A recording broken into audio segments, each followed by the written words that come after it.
everyone, it's your girl Shay here, and I'm back with another video for you guys. And this video is actually going to be a book review on a book that I've been meaning to read for so long, and I finally had a chance to read it, and that is the book Fangirl, written by Rainbow Rowell. I've heard so much about this book, and so I was like, it's about time I finally get a chance to read it, and I finally did, and I was actually pleasantly surprised, and I did enjoy this book. Fangirl is pretty much about a girl by the name of Kath, and it's her journey through her first year of university.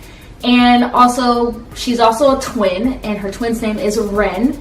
And basically it talks about how she's kind of feeling not separation anxiety from her twin, but I guess that's the best way to classify it, is because she's used to her and her twin being so connected that now that they're in their first year of college, her twin wants to kind of separate and to have them be a little bit more independent.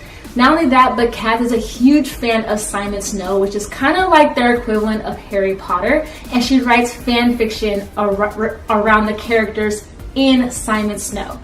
She writes fan fiction, and her fan fiction gets a lot of hits. So now she's in college, she's trying to figure out a way to kind of balance writing fan fiction and also kind of trying to have like this college experience and with her classes and things of that matter. So you watch her go through her entire first year of college, living with a roommate for the first time, also falling in love for the first time, and also the ups and downs in between of fighting with her twin, as well as having someone from her past re-enter into her present day life. I did enjoy the book. One of the biggest things that made me want to pick up this book is because the main characters battle with anxiety. As someone that does battle anxiety, it's really cool to read a book with a main character that does suffer from a mental disorder that you can connect with, because then it definitely feels like you're not alone, and you definitely just connect with the character a lot more.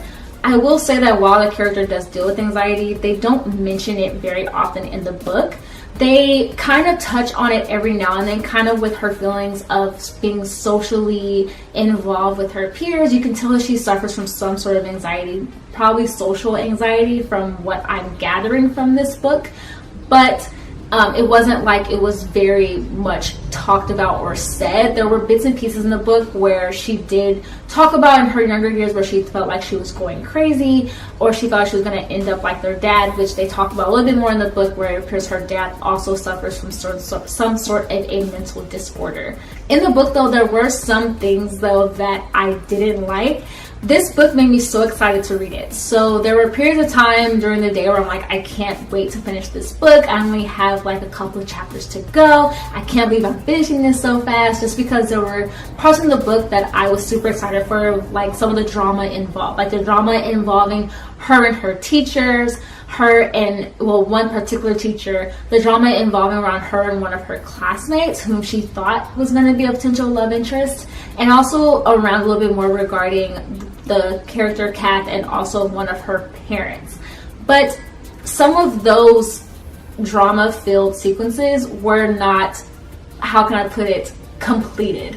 So there's some issue regarding her schoolwork and a grade from her teacher where she's having a huge struggle in this class, and they never actually in some ways touch on what her grade was, what the finished product was. It was kind of left up in limbo and kind of left up for the reader to kind of decipher what most likely happened.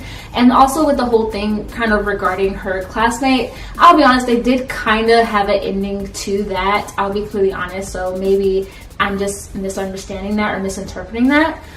But the whole thing, though, regarding her and her one of her parents and the drama involved there wasn't as easily touched upon as far as having a completion. Even if though it didn't have a completion, just some sort of a not as open-ended as it seemed to be.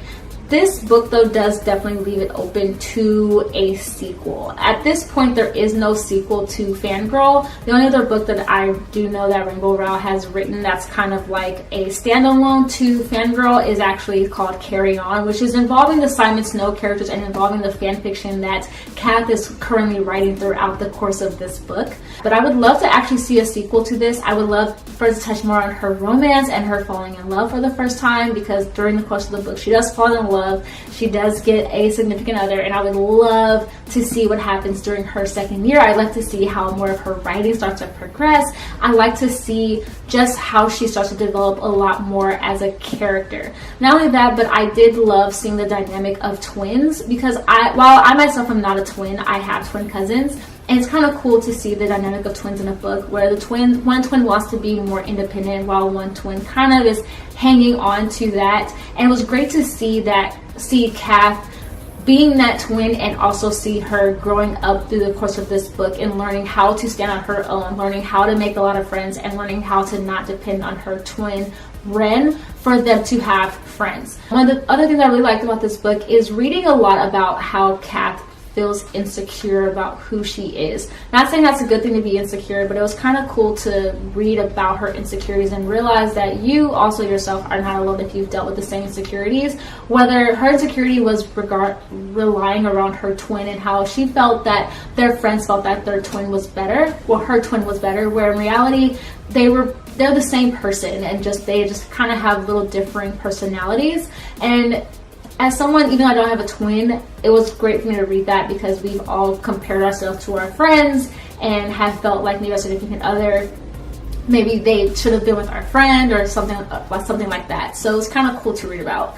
But overall, if you haven't read Fangirl, I definitely recommend it. It's definitely a wonderful book, and you won't be disappointed. Once again, like I said, there are some parts in the book that I feel like could have been completed a little bit more, but I feel like the author probably wanted to have it a little bit more open-ended. But it was pretty cool to see the growth of these characters over the course of these pages. Now, Fangirl is about a total of 400 and some odd pages, and it's about 38 chapters. It was quick read. Once again, you'll definitely get through it rather easily, so don't feel like the 400 pages is daunting, but definitely check it out if you haven't already. I definitely recommend this book. So that is my review on the book of Fangirl by Rainbow Rowell. Once again, if you haven't read it, check out already. I have a physical copy, quite obviously, as you can see, but you can also download an ebook version on iBooks and or Kindle. I bought the book from Barnes & Noble, and they also have tons of copies there. So once again, give this video a thumbs up and subscribe if you haven't already. Also, comment down below of any books that you would like me to read and do a review on. Also, let me know if you've read the book Fangirl. Let me know what you thought of it.